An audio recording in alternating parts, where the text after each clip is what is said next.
time, I am going to die. I'm losing my hair. It's getting really thin. I know it looks great from there, cheers, but no, honestly, in a lift, right, with that light directly overhead and the mirror, it looks like an X-ray, right?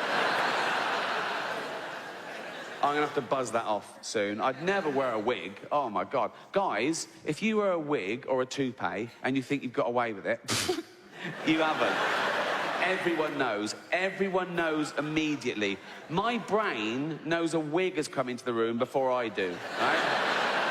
I could be at a party or something and it'll go, there's a wig in here. I'll go, is there? Yes, there is. Yeah.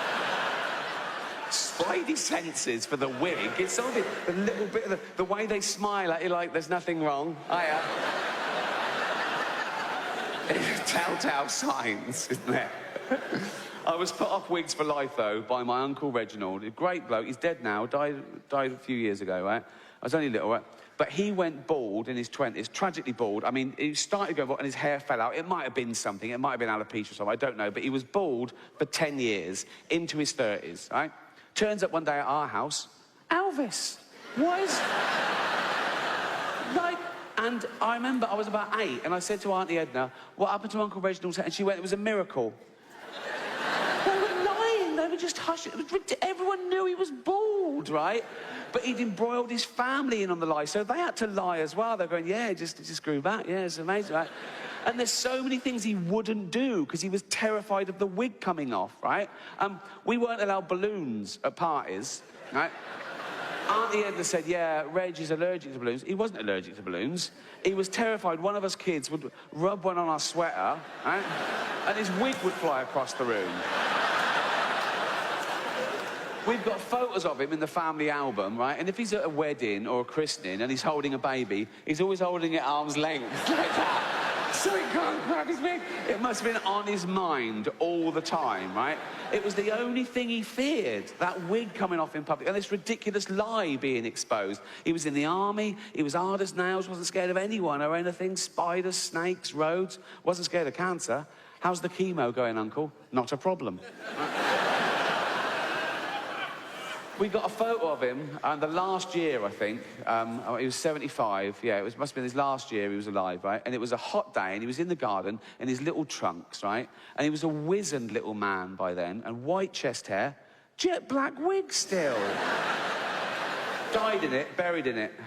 He's wearing it now. A little skeleton with jet black hair, right? Like Posh Spice for eternity, right? But I knew all that was going to happen. I knew I was going to get old and fat and ill and blind and deaf and shit myself and be pushed around in a fucking bucket, right? But you're ready for that because you're warned. You know everything about getting old, right? Well, one thing they don't talk about, and so you're not prepared, and it was a shock to me, right? I only found out about it recently, and I'm going to share it with you now. The distending testicles. I didn't see, you don't know about it, right? But it happens in your 50s, right? I wasn't checking them or anything, but I didn't see them for 20 years, right? But all I know is, as a young man, they were pert, and now they're like 2 plums in a sock, right? I don't know when it happened, but it was recently, right? They just... And this is how I found out, right? So as I've been getting older, and they've been secretly stretching away, right? As I've been getting older, I've been getting richer, so my baths have been getting more and more luxurious, right? And last year, I moved into a new house in Hampstead, right? I had a big bath, put in a big sunken bath. Oh, south-facing windows. I was in there, like, the first night. Like, oh, lovely bath. Sun streaming in, classical music on. I thought, this is the life. I looked down, and they're floating, right? Now, I'd never dreamt that testicles would float. They seem like they'd be heavy, don't they? You could tie things down with them. They'd sit, do you know what I mean? And most people never see there. Like in the sea, you've got trunks on. In a shower, they dangle. In baths aren't usually that deep. And that was my first thought. Oh, my God, I never thought testicles would float, right? And then my second thought kicked in, which was, hold on, this bath's 2 feet deep, right? And I'm sitting on the bottom, and they're at the top. What is going on? Right? And I looked, and my testicles are now longer than my penis, right? Easily, by some way, right? In fact, they'd created like a little fleshy sort of life raft, right?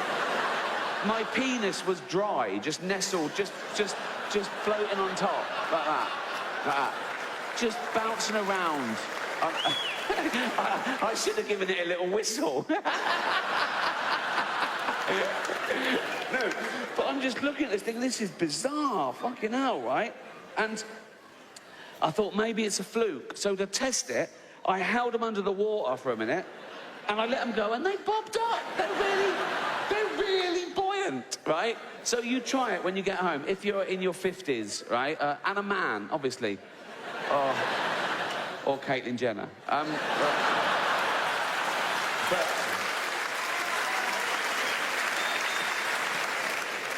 But the world is getting worse, and I blame the beginning of its demise on social media. Because Twitter and Facebook, that's where this ridiculous notion bred, right, and became stable, that it was more important to be popular than right, right? Everything was like me, agree with me. It falls into two tribes. Oh, I don't agree with them, so I'd block them, right? And now, in this post-truth era, people don't care about the argument. They don't look at the argument. They say, who's saying the argument? No, they're not on our side, right? It's ludicrous, okay? And it also bred this ridiculous notion. We've always had, my opinion is worth as much as your opinion. But now we've got, my opinion is worth as much as your fact, which is nonsense. I get tweets from people saying, well, I believe the Earth is 6,000 years old. Well, I believe you're a fucking idiot then, right? You can't have an opinion on the age of the Earth, right? You can have your own opinions, but you can't have your own facts, right? But it was all about being popular, right? And even politicians picked up those symptoms. Politicians tweet now, they want to be popular. We had a referendum about Brexit because they were passing the buck. They didn't want to make a mistake. So, and the other thing is this ridiculous thing of, oh, let's ask the average person what they think. Let's stop asking the average person what they... Do you know how fucking stupid the average person is?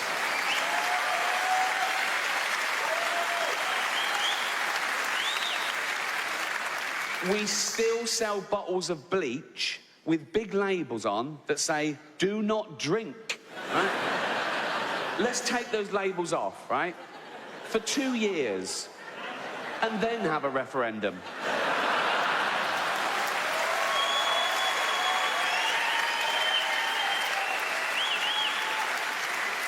But it's not just politicians, even real news. The news on TV says things like, well, tweet us your news. No, don't let them tweet you the news.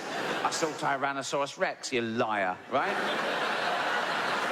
There was a big news story last year, right? It was about a terrible train crash. Now, the train crash had happened about a year before, and there was a big inquiry. And the results of the inquiry were published this day, and so there was an expert on the news, and he was saying, well, we've looked at everything, and we've decided that the speed of the trains on this particular line were a contributing factor to the accident, so we're going to slow them down a little bit, and statistically speaking, this should never happen again, right? That should have been the end of it. But the guy went, wow, we went out and asked the general public what they thought. So then there was 3 banal vox pops. The first one said, well, I already pay £960 a year, so I'm not happy, right? And the next one said, well, it takes me 45 minutes each way, so it's not good enough, right? And the last one said, well, I always say, it's better to arrive at work late than dead. Why is that on the news? And when is that applicable in any situation? You know what I mean? Go, all right, Ted, you're in early. Ted? Oh, Ted. We've been through this. Remember I said I'd rather you arrive late than dead? But the big enemy is stupidity, right? I want to share with you the most stupid tweet I ever got, I think. All right. Now, admittedly, when I first got on Twitter, I pushed my agenda a little bit. I was an outspoken atheist, not because I thought I'd change anyone's opinions, but because I thought it was important to tell the other side, you know. There are still 13 countries where people are put to death just for being an atheist, and there's people bullied, and I just wanted to say, it's fine to be an atheist, it's fine to believe in God, and it's fine not to. That's all I was saying, really. And then I realised I didn't even have to tweet about religion or atheism. I could just tweet a fact, and that annoyed just the right people, right? I tweet things like, happy birthday, Earth, 4.6 billion years old today. And someone would always go, oh, we know what you're fucking doing, we know what you're doing, right? So, this is a tweet I got from someone after one of those, I assume, right? And it was all in capitals, which excited me. That's the sign of Twitter madness, mixed with anger. It's great, right? And I looked at his profile, and sure enough, he's a gentleman from Texas. He's a fundamentalist, creationist Christian, right? Which is fine. He loves God. He loves God and fetuses, mainly. He loves the fetus from conception to when it turns out gay. And then he's...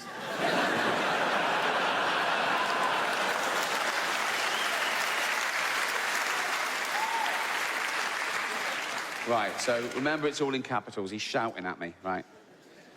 Best tweet ever, right? Your science, my science, right? Science, by the way, is spelled S-C-I-E-N-T-S.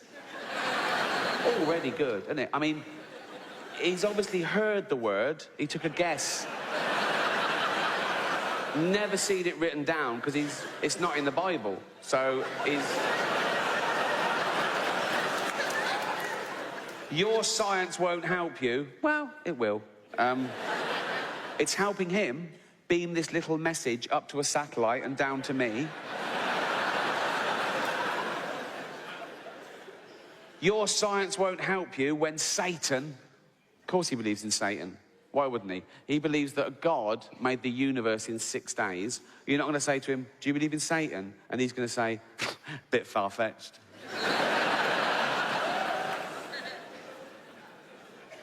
Why doesn't God kill Satan? That's what I'd ask him. If I was wrong and I met God and I go, oh, you do exist. He'd go, yeah. I go, well, in which case, I've got a few fucking questions, mate. In fact, the first one would be, why did you make chocolate kill dogs? What's... mental. Also, if you hate homosexuality so much, why did you put the male G-spot up the arse? What is wrong with you? Then I'd say, why don't you kill Satan? And he'd go, what? I go, why don't you kill Satan? If he does all the bad stuff and you do all the good stuff, yeah, and you want good stuff, yes, yeah. I mean, you do want, yes, yeah. And you could kill him, couldn't you, if you wanted? Yes, because you can do anything easy, yeah. Why don't you kill him then? Because... shut up.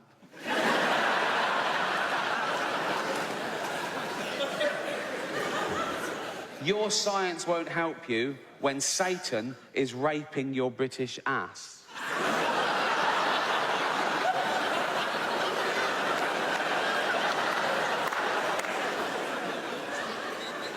And he's got a point. Because if I die and I find myself in hell being raped by Satan, science has pretty much let me down.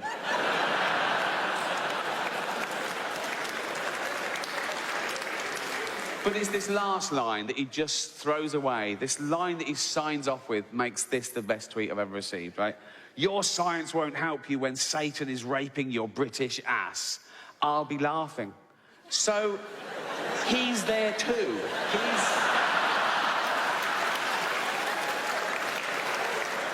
So he's a fundamentalist Christian who's lived his life by the Old and New Testament. He dies, he wakes up in hell, right? Which must be off the charts on the scale of emotional trauma for a Christian. You want to go, oh my God, I'm in hell. Oh my God, why have you forsaken me? I'm in hell, it's the worst place. No, it's for eternity. I'm going to be tortured for eternity. He sees me getting raped, goes, what, he's suddenly over it, is he? His day suddenly got a little bit brighter, right? And like he's not next, right? So he says, I'm getting raped, right, by the devil, right? And he's just there, you fucking atheist scum, right? And I'm like, yeah, whatever, right? Because I mean, I assume it happens it's like an eternity, so I'm, yeah, whatever, go on your fear. I might say, watch your hooves on my testicles, you know? And he'd go, what? DNA. It's like a blueprint for life. It determines what you're like, what sex you are. How many sexes are there? 2.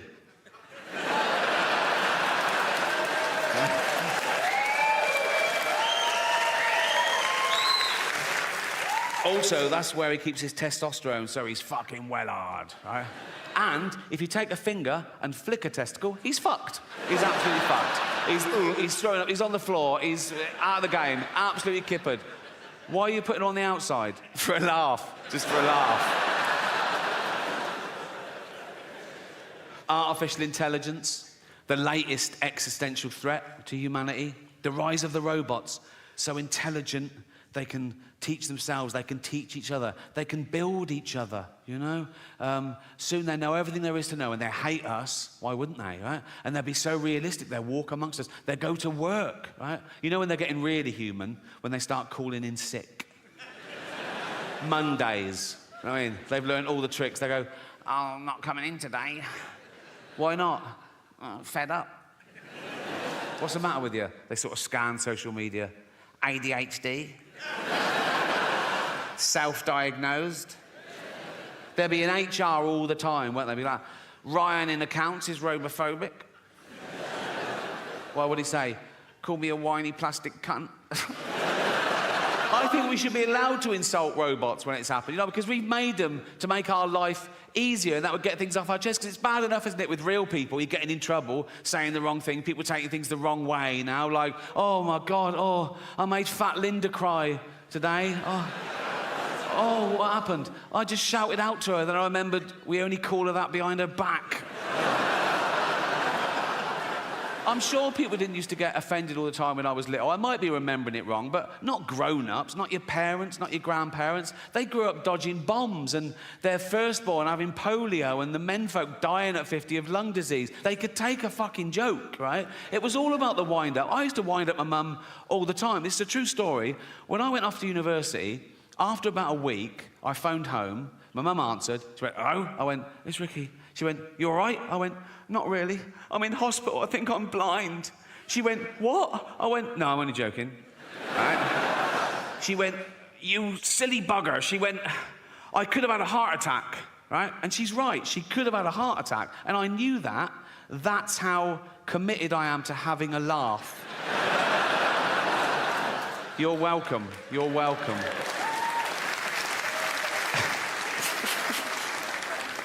Space travel, the last-ditch attempt. When we fuck this planet completely, can we leave its dying husk and move to a new one and start again? I don't think so. Not in my lifetime. Probably not in yours. You know, it's like the closest one, the only one viable, is Mars, and that's 9 months away on a rocket. Right? It's got no atmosphere, an average temperature of -70 degrees. How's this for irony? Scientists are working out whether they can detonate nuclear warheads in the crust to release the frozen water to cause an atmosphere and get a little bit of global warming going. I mean, I don't know. It's only billionaires have got enough money to waste on exploration. There's nothing out there, you know. It's like, now you can do space tourism. Have you heard of that? You can pay $150,000. They shoot you into space for an hour, and you float around going, I'm in space. I mean, we're already in space. Earth is right in the fucking middle of space, right? It's the best bit of space there is. It's got car parks and cinemas. It's like there's nothing else to see. It's like living in London and going, I wonder what Coventry's like. You don't...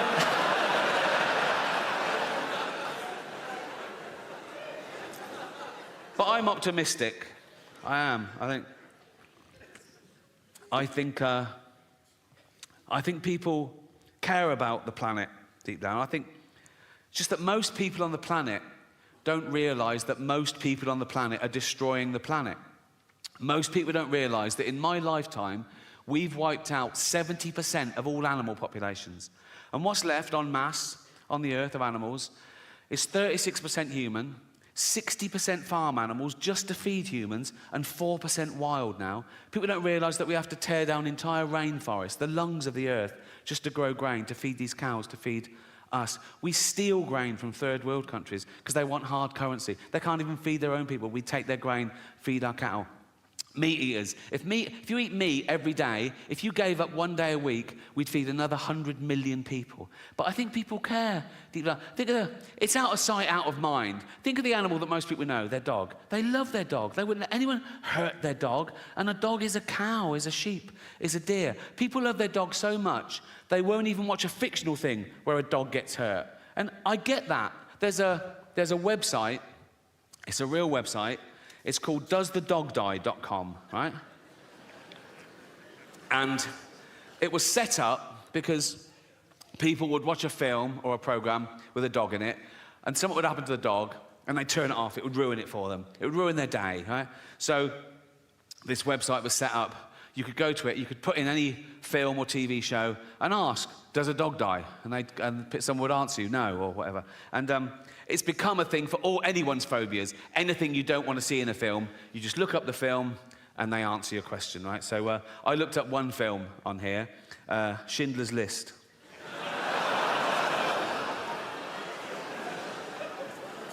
Absolutely real. Schindler's List, doesthedogdie.com, right? First question, does a dog die? No. Does a cat die? No. Are any animals abused? Someone answers, there is a chicken that's handled roughly, but otherwise unharmed.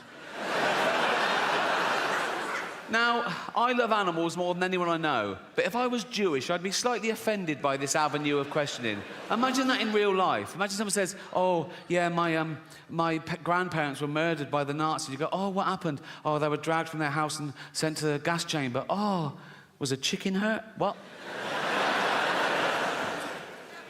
But as I say, it's become, you can ask any question about anything. Someone says, is there child abuse? Is teeth damaged? Is there a hanging? Does someone struggle to breathe? Yeah. Well, yeah, yes. Someone says, does someone fall downstairs? Who's scared of slapstick? It's like... Anyway, so this website was founded in 2010, so it's run about 13 years, right? And the later questions start reflecting the times we live in now, and they get more and more fragile and narcissistic. These questions were asked this year. Check it out, Schindler's List, right? Someone says, are there any fat jokes? Would that make this worse? Well, imagine the real thing. Imagine I'm in a concentration camp, right? I'm naked, everyone around me is naked. We've got a commandant herding us towards a gas chamber, and he goes, move it, fatty, right? And I go, rude.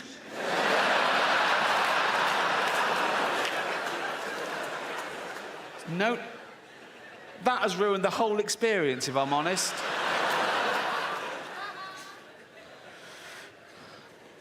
Someone asks, is there hate speech?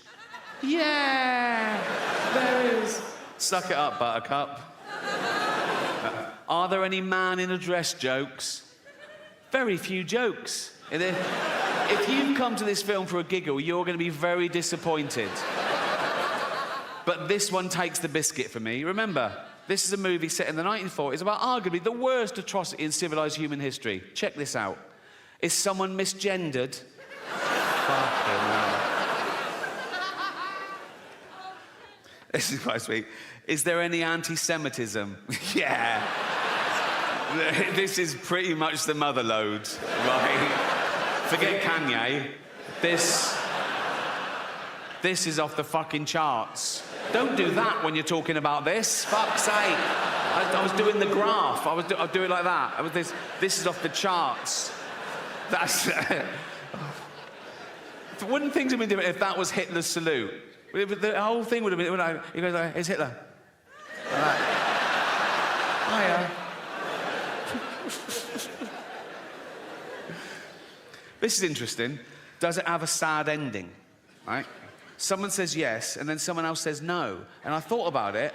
No, but then I remembered, if you've seen the film, if you remember, when the story sort of ends, Spielberg then tacks on a real bit of footage where he gets real-life descendants of people murdered in the Holocaust, and he films them coming into a Jewish cemetery, and they each leave a stone on the grave to represent their family members that were murdered, and it builds up, and it's very moving. And so I think I get the ambiguity. Does it have a sad ending? Yes. in the sense that 6 million Jews pointlessly lost their life, but no in the sense that there was still enough left over to build a little rockery. So...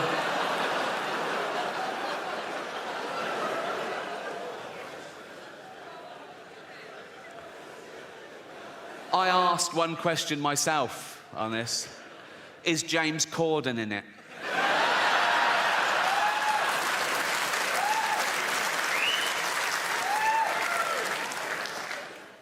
I did look at one other film briefly, Titanic, right? And it's got all the same sort of questions. And the one where it goes, are any animals harmed? Someone answers, there were no explicit scenes of animals being harmed, but Rose did have a goldfish, which probably didn't make it. I think of the goldfish in the bowl on the sideboard when the boat hits the iceberg, and he's all like that, right? And people are running around going, we're going in the water. And he's all smug then, and he's going, don't worry about it. Oh, no, not water. Then he gets in the sea and he goes, it's very salty, isn't it? It's very salty.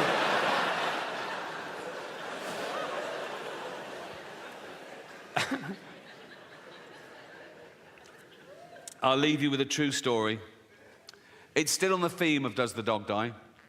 When I was 7 years old, my mum took me to the cinema to see a film called Old Yeller. Beautiful film, yeah, made in the late 50s and sort of set in the Wild West on this homestead. And it's about a kid who adopts this little junkyard dog and he calls him Old Yeller and they grow up together. And it's a buddy movie. It's a love story between this kid and this dog. And eventually, when the dog's big and, you know, he protects this kid in the wild, he fights a cougar and a bear and a wolf or whatever. But towards the end of the film, the kid's about 13, maybe. It takes a dark turn. I remember the kid sort of looking at Old Yeller, who's locked in the barn, and the mother's suspicious, right? And she goes, is it Old Yeller all right? He went, yeah, he's fine. But the kid knows that he's been bitten, right? And soon, Old Yeller starts foaming at the mouth and, getting aggressive. And the mother turns up with a gun, and the kid goes, no. And she goes, you know we've got to do it, boy. He goes, yeah, but he's my dog. I'll do it. And he shoots his own dog. And I was like in floods for like a year, right? Anyway, fast forward, right, a few years ago, I was on tour, I was on a train, and I get a text from Jane, and she says, I'm finally watching Old Yeller. And I sent back, enjoy, right? I didn't think, right? 20 minutes later, I get a text, nothing happens to that dog, does it? I couldn't believe my fucking luck. I thought she knew, So I sent back, no, of course not. 1 hour later, I get a text, you cunt.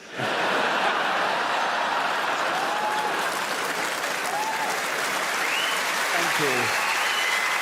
Thank you. Thank you. Thank you very much. Cheers. Thanks to everyone who bought a ticket. If you bought a platinum ticket, the money goes to an animal charity, and you've raised $2 million so far, so thank you so much. I even get a bit of stick about that on social media. There's always someone who goes, why do you only speak up for animals? And I go, well, because they haven't got a voice of their own except parrots. And I think that's why we don't eat parrots. Everyone around the world eats every other type of bird, don't they? Everyone in the world eats fucking chickens and ducks and geese and turkeys and ostriches. No one eats parrots. Do you know why? If you go and try and eat a parrot, it goes, fuck off, you cunt. So speaking up really does work, right? And that has sort of been one of the themes of the show, because I know in the real world, in normal jobs, everyday life, you get in trouble. People tell you off for saying certain things or thinking certain things or even laughing at certain things, right? They say you're bad for laughing at that. And some of you take it to heart. You go, oh my God, am I a bad person? No, you're not. One, you can't choose your sense of humor. You can't, it's involuntary. And two, that's exactly what humor is for, to laugh at bad shit, to get us through it, right? And...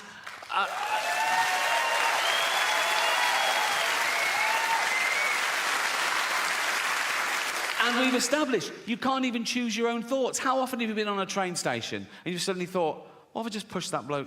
And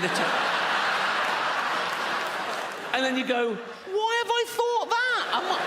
Am I a psychopath? No, you're not. You're the opposite. You're a safe pair of hands. You're testing yourself. You're reminding yourself how terrible that would be. You're a good person, right? I don't get that one. What I get is I'm talking to a really sweet old lady and I suddenly start thinking, what if I just spat in her face now? Why would I?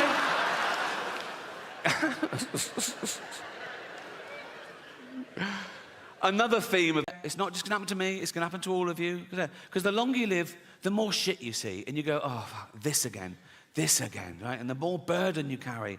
And the older you get, the weaker you get, so the burden gets heavier. And you go, oh, God, this again. And you can't die nowadays. I mean, you go, oh, thank God, I'm dying. Oh, fuck, I'm back. You know what I mean? They can transplant every organ now. Whatever's got, transplant every organ. Not your brain. That wouldn't make sense. You are your brain. So that would be an everything else transplant, wouldn't it? But I'd sign up for that. I don't care about this. It's to get this round. If I could leave £1 million to science, so when I died, suppose when I died, my body's crushed, killed instantly, but my head's intact. They keep that on ice, wait for a body donor. Some poor bloke gets his head crushed, put my head on his body, and I'm back. I know. Statistically, I will get a bigger penis as well, so... The odds are in my favour there, trust me.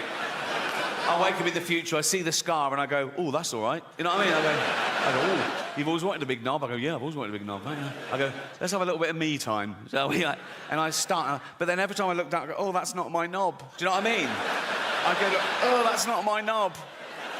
Oh, that's not my knob. It's not my hand either, carry on. It's like, you know what I mean?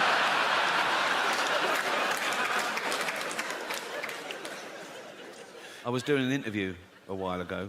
I don't think the journalist liked me. He asked me this question. I thought it was rude, right? So I gave a fake answer, right? He said, so what have you got planned for your funeral? And I went, I want to be fed to the lions at London Zoo. He went, really? I went, yeah.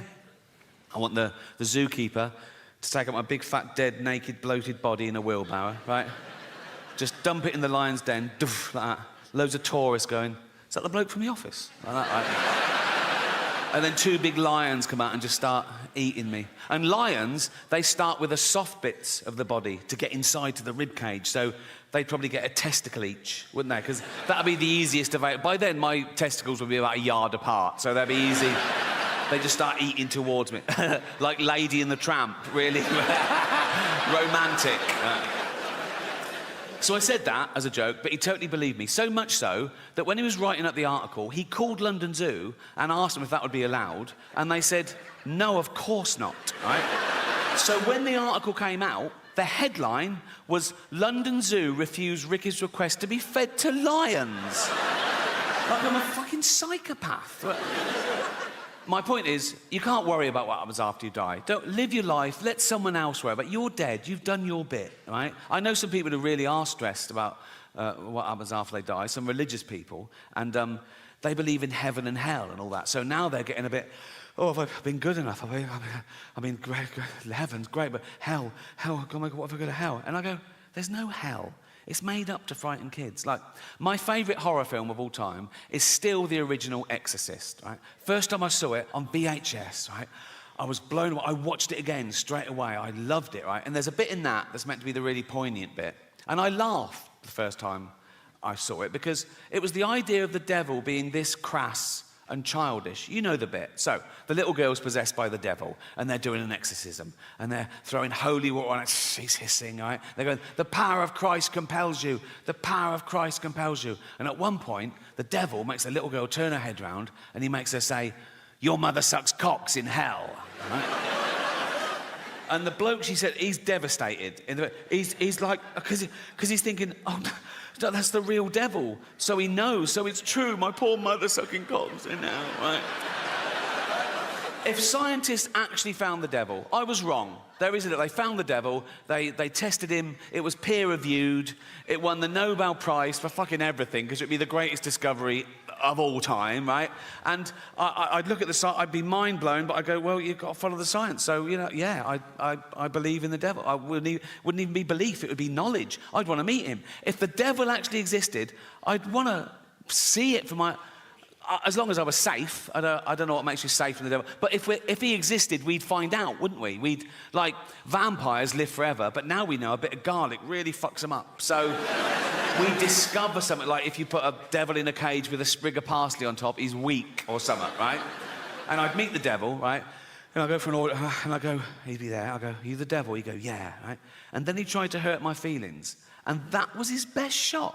And he went, Rick, I go, what? He goes, your mother sucks cocks in hell. I go, I don't care. One, she's dead. Two, she was heterosexual. Three, she never had her teeth in towards the end. So, no. But it's hell. Think of all the terrible things that could be happening to her. Being raped by red-hot pokers, rats eating her eyes. My mum gets cock duty. Go on, girl. That has got to be one of the better jobs in hell. And it's like, terrible job on earth. I've never sucked a cock in my life. I never will. But if I died and I'm in hell, right? Tortured for eternity, I'd see the first cock, I go, I'm on this. Not a problem. Not a problem. I'd be looking round seeing people skinned alive. I'd chow down. I'd be looking over the big man going, I'm doing a great job here, leave me on this. And then there's the devil with a clipboard looking a bit confused. No one's ever gone straight for the cock. But he goes, OK, carry on. I go, what if he then went, I mean, I did have you down for ironing. I go, fuck.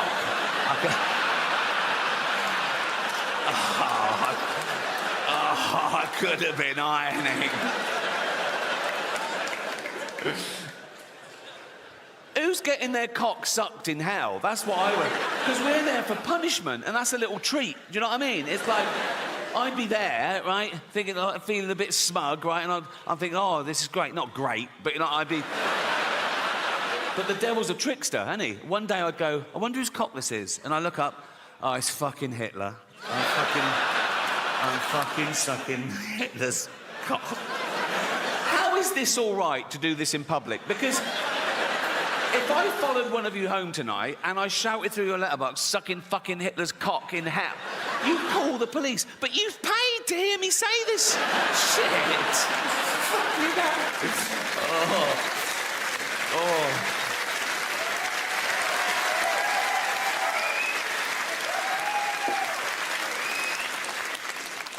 I'll tell you what's very popular in England at the moment, and in America, particularly California. Mental illness. Oh, it's taken off. It's taken off a trip. When I was at school, you were either thick or clever, normal or mental, right? Now there's like 1,000 new mentals, right? And it used to be a stigma. They go, I'm not mental. Now people go, I'm mental. You know what I mean? They want to, I'm mental. It's like everyone I know in media is ADHD. They go, I'm ADHD. I'm ADHD. Yeah, so I'm ADHD. Take the test. Yeah, I took the test 5 times, passed it on the 5th. Oh, well done. Right? They go, and it's like, I'm writing a song about it, I'm writing a poem about it, I'm writing a book about it. Oh, well, yeah. And they brag about it. They put it in their CV and in their... it's got disorder. When did we start bragging about having a disorder? 20 years ago, you wouldn't have got given a business card and it said Ron Pike, anal warts. You know, just... keep it to yourself. No one cares. I think the new pandemic amongst the youth is going to be fear and anxiety, because now we've had a whole generation who grew up with social media. Instant gratification doesn't build character. They're not socialized properly. They can't deal face to face with people because they're used to hiding behind an identity and an avatar, and now they've got teachers and parents enabling their mental illness as opposed to trying to snap them out of it. And now they fear the thing they once loved. They're worried about the internet and AI. Young people are really worried about artificial intelligence. And I say this about AI.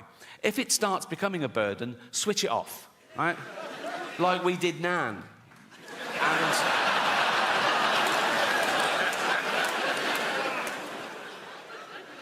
another big fear amongst the youth is climate change. They're really worried about global warming. And I looked into it, and if the polar ice caps completely melt, the sea level will go up about 60 metres around the world. So all coastal areas will be affected a bit, but the real devastation, the real loss of life, will be in places like China and India.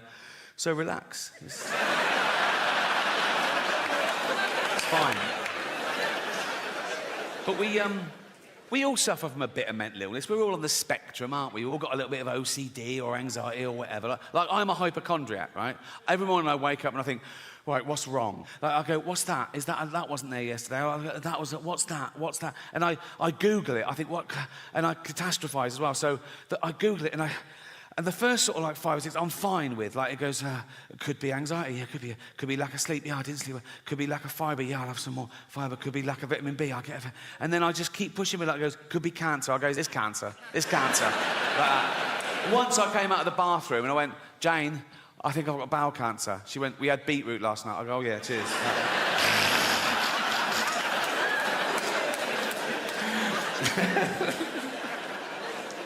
I want to end with a couple of true stories, if I may. As I said, I think this is my most honest and confessional show so far. So I want to talk about something I haven't talked about before, and that's to give you a glimpse behind the curtain of the Golden Globes. Right? And thank you. I last hosted the Golden Globes in 2020. It was the 5th time over a 10-year period, and I liked them more and more, and the last one was my favourite, because the world changed in that 10 years. You know, like the first time I hosted them in like 2010, the press of America, they hated me. Right? Who is this annoying Brit insulting the most important people on the planet? By the last time I hosted, they were like, yeah, go on, fuck them. Fuck them, right? Because ordinary people had got sick and tired of being lectured by these multi-millionaire, nothing wrong with that, these liberal elite entertainers telling them how to vote and how to recycle, when everyone knew they were getting free jet rides to Pedo Island. So it really hit the zeitgeist. But it was always the same deal. Whenever they said, do you want to host? I said, yeah, I'll host. I said, but I'm going to write all my own jokes, which is unheard of, apparently. I said, I'm going to write all my own jokes, and I'm not going to rehearse, so you can't hear the jokes beforehand, and you can't cancel any. And they let me do that. I did have to show a lawyer the jokes about an hour before to make sure I hadn't broken any laws, and I never had, because I know the law. Sometimes the lawyer would go, are you sure you want to say that? Right? And I go, is it legal? They go, yep, technically. I go, let's do it. Right? I've never had a joke stopped by the Golden Globes. That says something about them, to be fair, right? So, anyway, thank you. This last time, they said, oh, you've got to see the lawyer the day before now. I went, OK, great. So I was driven to the Beverly Hills Centre, and they're all setting up, right? And the photos of the A-listers are all in their chairs. I go, oh, there's Brad, there's Leo, there's Bob, oh, this one. And this big guard showed me to this room, and he opened the door, and he shut it behind me. And I looked, and there were suddenly 10 lawyers in suits. It was usually like this middle-aged woman in a jumper, right? And I thought, what the fuck's happened? I think, oh, is it because it's my last time and they're just making sure I don't say anything? Right? And they were there, and I went, hi. They went, hi. I said, should I do the monologue? They went, please. Tough crowd, right? So I had the monologue, right? And I was sort of going through, it was like 7 or 8 minutes long. So I was doing the jokes, and after each joke, I sort of looked up, and they were sort of going, making notes like that. A couple of the younger ones were going, like that, right? And I got to the end, and I went, that's it. And they went, good. I went, oh, great. I went, yeah. And then the head lawyer, he was about 60 years old, he had like white hair. He went, oh, yes, there was one thing. Now, I did this joke, I don't know if you remember. It went, the world got to see James Corden as a fat pussy. He was also in the movie Cats, but no one saw that. And it goes on, at one point I go, but Dame Judi Dench said it was the role she was born to play, because she loves nothing better than plonking herself down on the carpet, lifting her back leg, and licking her own minge. Right? So, this lawyer went, he said, this is all true, by the way. He went, when you say James Corden is a fat pussy, that's just referring to his role in Cats, right? I went, yeah. Yeah, definitely. And he went, OK, great. I thought, this is easy. I wanted to go, call yourself a lawyer, right? And that was it. And I went, have a great show. And I left. And as I was leaving, I saw one of the other lawyers lean in and show this head lawyer his iPhone. And the head lawyer went, oh, yeah. He went, oh, sorry, Ricky, can you come back a minute? Right, so I'm there. I went, yeah. So he had the phone there. They'd looked up the word minge. I thought I'd gotten away with it, right? So it's now like I'm getting told off. And the head lawyer said, now it says here that the word minge is a derogatory term for female genitalia. I went, well, yeah, it's a slang word for vagina in England. You don't even use it here, do you? He went, no, we don't, but we got around the world, and with due diligence, now we know it's derogatory, we'll have to bleep that word live. I went, don't bleep the word, like, because people at home won't know what I've said. It'll ruin the... I said, it's literally the punchline. He said, if it's derogatory, I have to... I said, well, what word could I use that you wouldn't bleep? And he went, well, you could say... Welcome to my show. It's not a show. There's no dancers or jugglers. It's basically a bloke talking, which is essentially what stand-up comedy is, isn't it? A bloke talking. Sexist.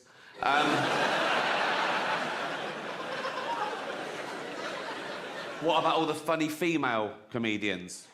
Like, No. Right. No. I'm not doing that. OK, right. That was irony, OK? There's going to be a bit of that throughout the show. See if you can spot it, OK? Now, that's when I say something I don't really mean for comic effect, and you as an audience, you laugh at the wrong thing because you know what the right thing is. It's a way of satirising attitudes. Like that first joke, I used the old-fashioned sexist trope that women aren't funny. Now, in real life, I know there are loads of funny women. Like, I did it again. Well spotted. Good. No, but there are. Dame Edna Everage. She's...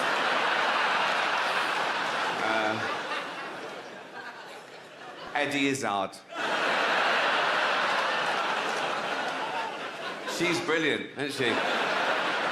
She's not only a great comedienne, she's also a great actress, isn't she? She was brilliant in that thing as that man. It's good to be back.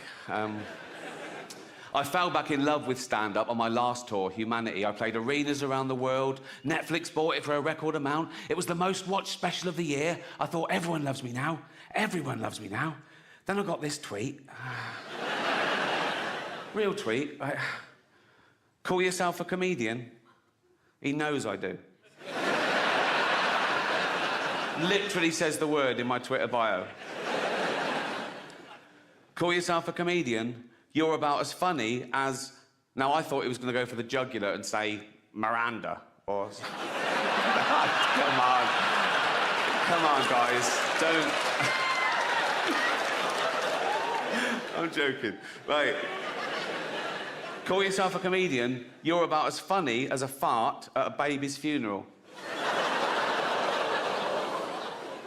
He was trying to hurt my feelings.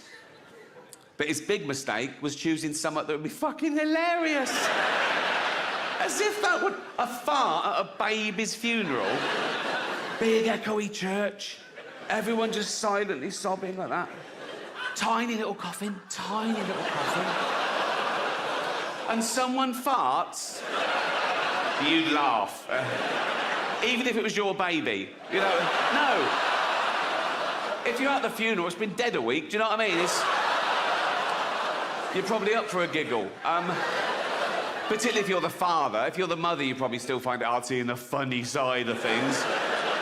Oh, women. Not all women. I mean the old-fashioned ones. You know, the old-fashioned women. Oh, God. You know, the ones with wombs. Oh. Those fucking dinosaurs. Oh. No, I love the new women. I know the new women. They're great, aren't they? You know, the new ones we've been seeing lately. The ones with beards and cocks. They're as good as gold. I love them. No, it's the old-fashioned. And now the old-fashioned, they go like, oh, they want to use our toilets. Why shouldn't they use your toilets? For ladies. They are ladies. Look at their pronouns. What about this person isn't a lady? Well, his penis.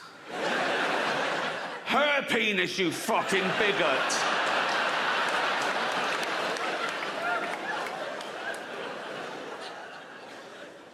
What if he rapes me? What if she rapes you? You fucking turf whore.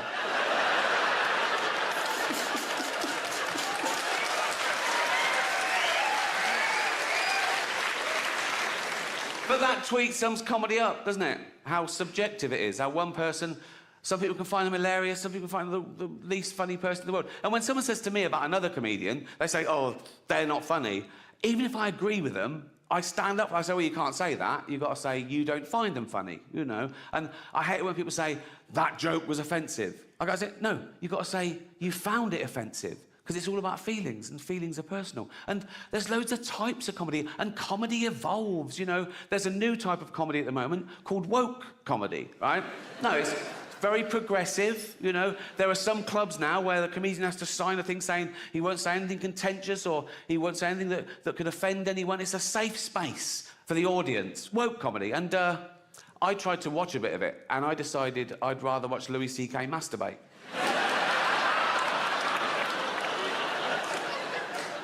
Can't mention him anymore. He's cancelled. Not enough to apologise and move on. You've got to...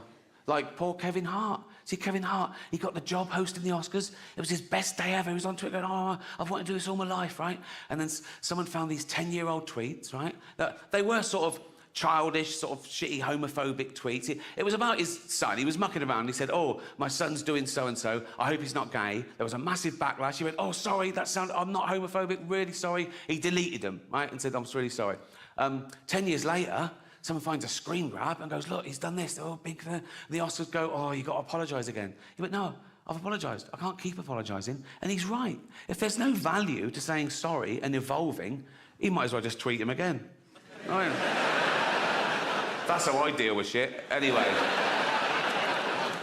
But if you're the type of person to revel in someone getting cancelled for something they said 10 years ago, you're just ensuring that one day you'll be cancelled for something you said today. You can't predict what will be offensive in the future. You don't know who the dominant mob will be. You know, like, the worst thing you can say today, get you cancelled on Twitter, death threats, whatever, the worst thing you can say today is, women don't have penises, right? Now, no one saw that coming. There are no 10-year-old tweets of people saying... You won't find a 10-year-old tweet of someone saying women don't have penises. Do you know why? We didn't think we fucking had to. Liam Neeson. Oh, he nearly got cancelled, didn't he? Liam Neeson. Now, I don't know why he told this story, but he did at a press junket to a journalist, right? And it was where he just started saying, it was 30 years ago, he said, and my friend came home and she'd been raped, right? And that's not the funny bit.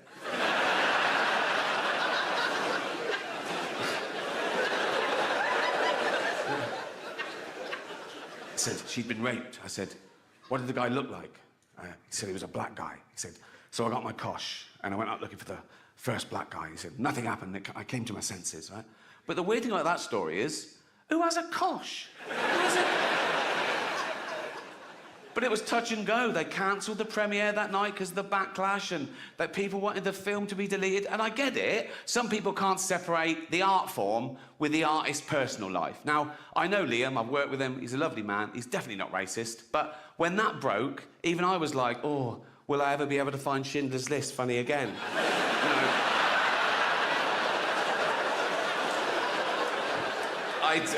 I do still find it funny, obviously.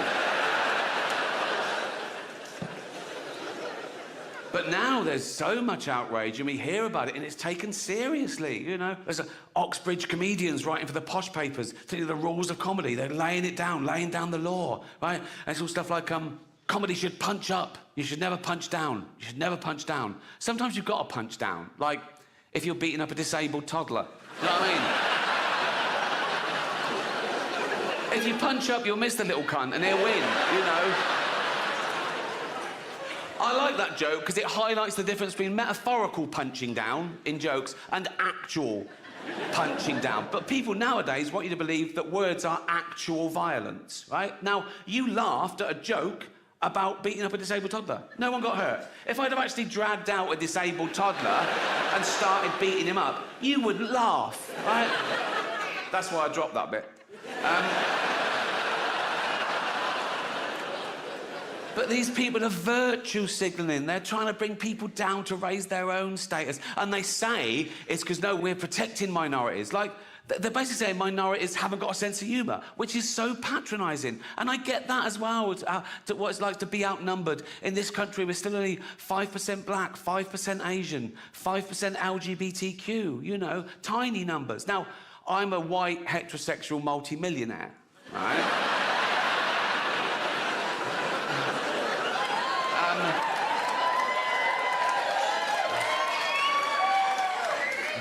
There's less than 1% of us.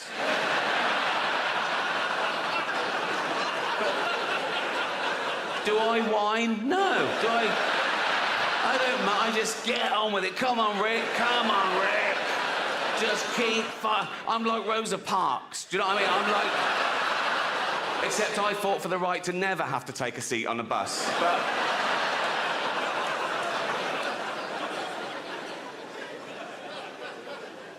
Just people complain about things they don't have to watch. It doesn't affect them, you know?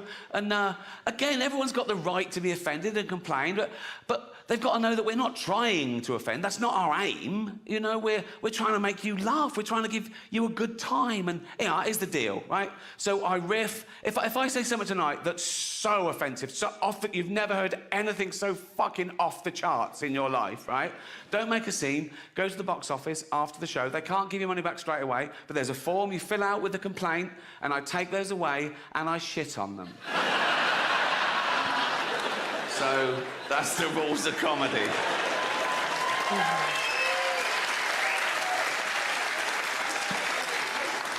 Supernature. Why supernature? Well, for two reasons. One, I want to debunk the supernatural. I don't believe in anything supernatural.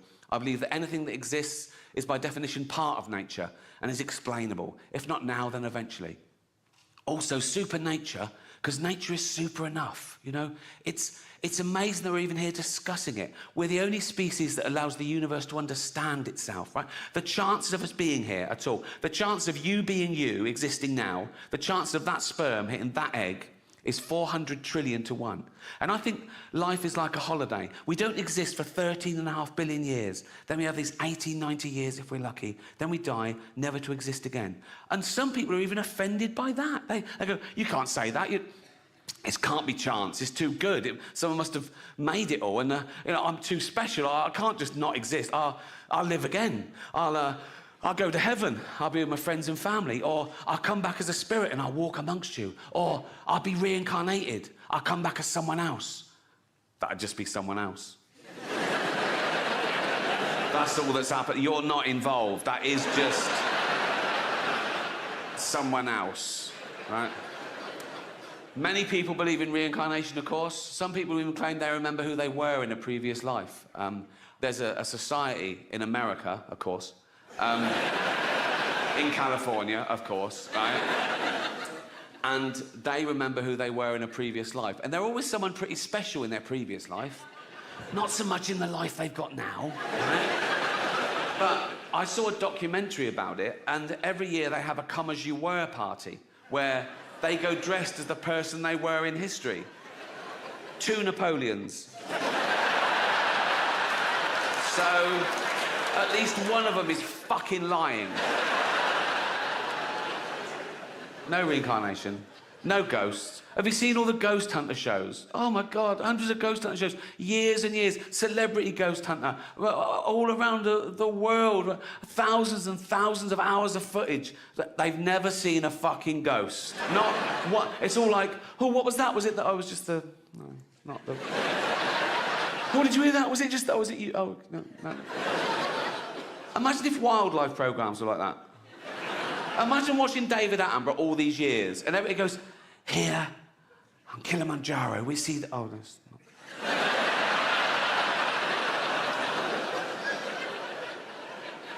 And by the banks of the Limpopo, the elusive... Oh, that's not... You'd stop watching the cunt. I've never seen a ghost. The pedo hunter shows, on the other hand, there's usually a couple in the crew just in case, you know what I mean? Particularly if it's a BBC production. Oh, shut up.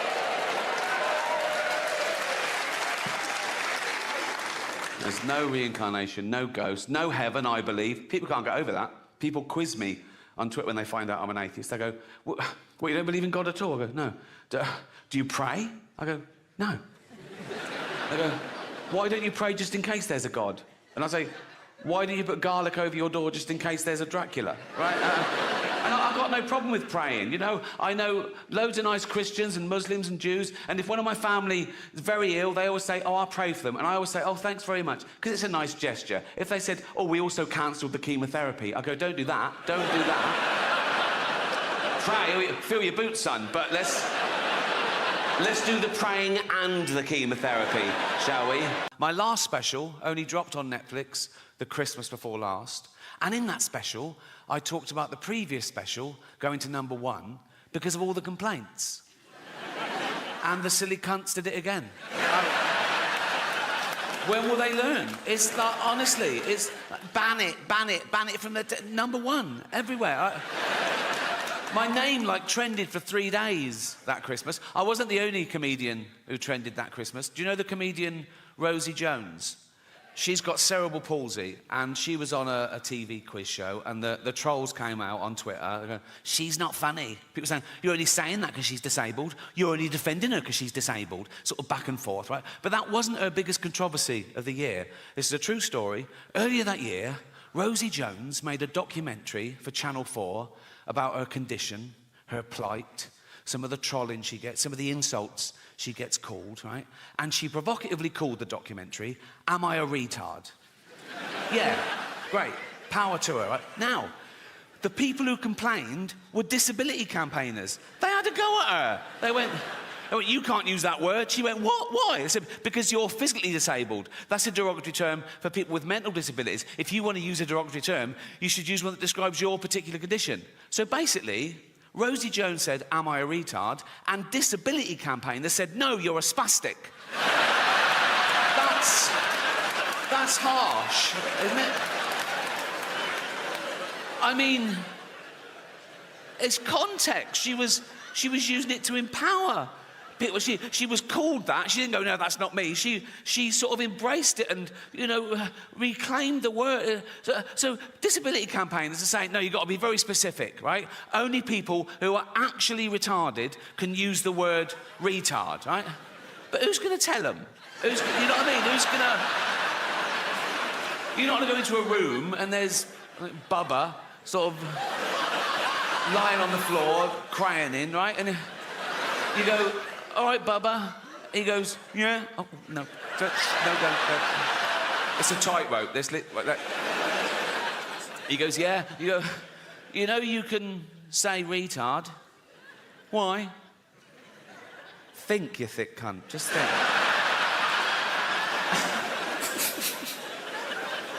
Anyway, I think she should be allowed to use the word in context. Like, if she can't use the word, then I've used the word now, so I'm in trouble again. Like, actually, I didn't use the word, did I? This is a point I want to make. People say, oh, he used the word so-and-so. I didn't use the word. Using the word would be calling someone that word. That's using the word, isn't it? I said the word in a discussion about the fucking word. That should be allowed, shouldn't it, amongst adults? And if there's one thing we should all agree on, whatever side of the political fence you're on, we should all agree that free speech is still a really good thing. It always has been. And it always will be. But now there's factions of people go, oh, no, we got it, we don't like it, we've changed our mind, it wasn't going well for us, we don't like free speech anymore. People who want free speech, they only want free speech so they can go around saying awful things, which just isn't true. And even if it was, the good thing about free speech is people can say awful things back. It's a really good system, right? And you can't say anything under the laws of free speech. That's a total misconception. There are loads of caveats to free speech, all of which I agree with, actually. You can't incite violence. Good rule. You can't slander people. Good rule. You can't libel people, you know? Fascinating fact about libel law. You can't libel the dead. So I could stand here and say, Gandhi used to take it up the arse. If I wanted. Which I do.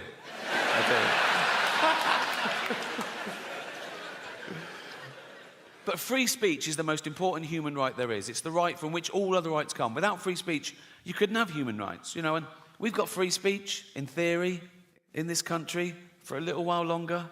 We can criticise the government, we can criticise the police, but we should give props to a country that allows us to do that, because we're the envy of some countries. In some countries, you criticise the police, you get beaten up, or worse. You criticise the government, you can be thrown in jail for life, you know. So they flee their oppression, quite rightly. You know, so would you. They flee their oppression, and they come here, they go, we want to come to England. We go, why? They go, free speech. We go, come on in, welcome. What are you going to do now? We're going to go on a march. What are you going to say? How shit England is. Cheers. Thank you.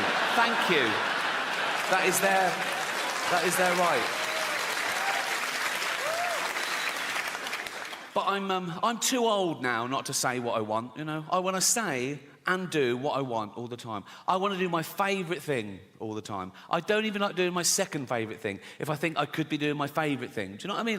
Like my favourite thing is play tennis. I play every Friday. I keep Fridays free. I look forward to it. I play tennis. It sets me up for the week. So if ever on a Friday I have to do my second favourite thing, like 3 weeks ago, attend a neighbour's kid's funeral, I'm like, this is boring. But we all want respect, right? We all want respect, and we all want to raise our status in society. We can't help that. That's in our evolution. That's groups elected from when gossip used to control the tribes, right? And there's still 2 ways you can raise your status in society. One, be competent at something. Like, oh, he's a good hunter. Go with him. He's good for the tribe. The other way you can raise your status is have virtue. Like, oh, he's not a great hunter, but he's wise or kind or whatever, you know. And then, with the advent of social media, people suddenly discovered they could just say they were virtuous. No evidence, no proof, just loads of flags in their bio, right? And they would raise their status by bringing other people down, catching other people out. Oh, look what he said. Oh, he's not as virtuous. Look how good I am. Look how bad. And that's where the term virtue signalling comes from, right? And I hate it when they bring their kids into it. You can believe what you want, have opinions what you want, vote how you want, but go on a march, great. But when I see a 5-year-old holding a placard, he doesn't know what that says. That's the adult, you know. Like I saw someone tweet this once. Someone tweeted, my 4-year-old just looked up at me and said, Mummy, why does Rishi Sunak hate poor people? Never fucking happened, right? But the most annoying thing about virtue signalling is it's people being smug about having the morality of the age. You're what you're like because of where you are and when you are. Like, it's not brave of me to be an atheist in this country, in this year. It would have been brave 200 years ago, or mental. And it would be brave in some other countries, or mental. Right? But people say things like, oh, I'm anti-racist. Yeah, well done. We all are. We know that's the way to be now, but it wouldn't have always been. Well, if you'd have been born in a different place or time, maybe you wouldn't. They go, no, I'd been anti-racist whenever I was born. Well, people say things like, they go, oh yeah, I'd have definitely hidden Anne Frank. Would you? Would you? Anne Frank comes to your door in the war, right? You open it, right? There's Nazis everywhere, right? She goes, can I hide in here? You go, what up? Just face-palmed Anne Frank, like that. Whoa, wait. What happens if they find you? They murder me and you. Go next door. They've got a lovely big attic, they've got a typewriter, you're gonna go over there. But I'm anti-racist, of course I am. But I'm willing to admit that if I'd have been born 300 years ago and I was white and wealthy, I'd have probably have owned slaves. Because I'd been nice to them, so shut up, right? I'd be the best slave owner you've ever fucking... No, I'd dress mine well, I'd dress my slave... Yeah, I would. I'd dress mine in little suits, right? I'd go throw those dungarees away, put a little suit on her. All the other slaves looking at it, I go, you fuck... And I go, right, let's go to the pub, boys. Right? And all the white people go, you can't take your slaves to the pub. I go, fuck you, fascist. They're my slaves, I'll do what the fuck I want with them. We go in the pub, the barman will go, you can't bring them in here. I go, fuck, we're going to the saloon bar as well. We got little suits on it. You look good in your suits, boys. Wear socks. We wear socks. With suits. I go, I'm buying the drinks, put your money away. You haven't got any money, but you know what I mean? And then we just having a laugh, teasing each other, just bants. Like, if one of them got a bit too familiar, I would have to punish him, just to keep the status quo. If he called me gammon or something, which is the only racial slur allowed now, isn't it? That's fine. You can call a white person a gammon. It's fine for some reason. You can even be ageist. You go, you fucking old gammon, and it's totally acceptable for some reason. But I'm going to reclaim the word. You know, like black people have reclaimed the N-word, I'm going to reclaim the word gammon. So I'm going to be in Carluccio's in Hampstead, right? With all my white friends, and we'd just be hanging going, how you doing, McGammon? Right? And if our black friend, Rupert, I said it was Hampstead, if Rupert came in and went, McGammon, I go, you don't fucking use that word. My point is, morality evolves. It moves with the times, like everything else. Just think of that. In a few generations, we've gone from owning slaves, being legal and respectable in the eyes of God, to a racist being the lowest of the low, isn't he? A racist is the worst person in society these days. Actually, a paedophile is the worst. Goes paedophile, then racist. A racist paedophile is the worst If I met a racist paedophile, I'd go, fuck the little black ones too, you bigot. You know?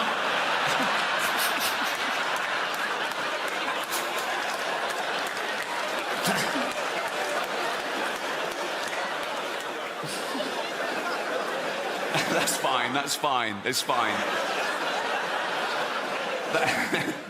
They won't cancel me for that. I mean, they've been trying to cancel me for about 15 years, and they've always failed. And often the people trying to cancel me have been other comedians writing for the posh papers, doing that thing they always say, he's punching down. Well, comedy should punch up. We only punch up. We punch up. Their idea of punching up, they have a go at Boris Johnson. How the fuck is that punching up? You know, the cunt is learning disabled. He's like this fucking waterlogged Gary Busey, fucking albino Eggman thing. He can't string a sentence together. Have you heard him talk? He's like, he's a fucking moron. I punch up. I have a go at people like, I don't know, Stephen Hawking, right? Yes, the greatest brain that's ever lived. He can take it. And he wouldn't even have minded when he was alive, because he's part robot, isn't he? I think he's basically a talking chair, so you can say what you want, and he was on Epstein's island, apparently, so fuck him. I don't... What was he doing there? Why do I want to go? Why? Why do I? You're like, just there, doing... Fuck, I would go, what? I know pedos who'd kill for a ticket to that, and he's just taking up a space. It's probably DEI or something, and they go, we need one. Like, I'll go, what are you doing here, Steve? He go, I'm thinking weird shit. Fuck off.